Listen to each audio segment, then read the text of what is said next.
Doctor Babasaheb Ambedkar 67వ వర్ధంతిని పిఠాపురం కత్తులగూడెంలో జై భీమ్ సంఘ్ ఆధ్వర్యంలో ఘనంగా నిర్వహించారు. అంబేద్కర్ విగ్రహానికి వైఎస్సార్ కాంగ్రెస్ పార్టీ నాయకుడు కందవెల్లి చిన్నలోవరాజు, కౌన్సిలర్ చెల్లూరి లోవరాజు, జై గణేష్ దేవస్థానం చైర్మన్ ముమ్మిడి శ్రీనివాస్ పూలమాలలు వేసి ఘనంగా నివాళులర్పించారు.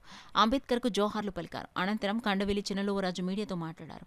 కార్యక్రమంలో సీకోలు శ్రీనుబాబు, సీకోలు చంటి, కండవెల్లి అప్పన్న, బోడపాటి గంగరాజు, బందిల గణేష్, దడాల సత్యబాబు, దాసరి ప్రసాద్ తదితరులు పాల్గొన్నారు. ఆధ్వర్యంలో ఆయనకి నివాళులు అర్పించుకోవడం జరిగింది. అలాగే రాష్ట్రంలో ఉన్న ప్రతి ఒక్కరు కూడా డాక్టర్ బిఆర్ అంబేద్కర్ ఒక కులానికి చెందినవారు కాదని, అన్ని మతాలకి అన్ని కులాలకి చెందినవాడని అందరూ గుర్తించుకుని అందరూ మేమే కాదు దళితులే చేయకూడదు, ప్రతి ఒక్కరూ చేయాలని అంబేద్కర్ కార్యక్రమం ఏదైనా సరే ఇది అందరికీ సంబంధించిందని తెలుసుకుని అందరూ ఇప్పుడిప్పుడే ముందుకు వస్తున్నారు. ప్రతి ఒక్కరు కూడా ముందుకు వచ్చి అందరూ సహకరిస్తున్నారు.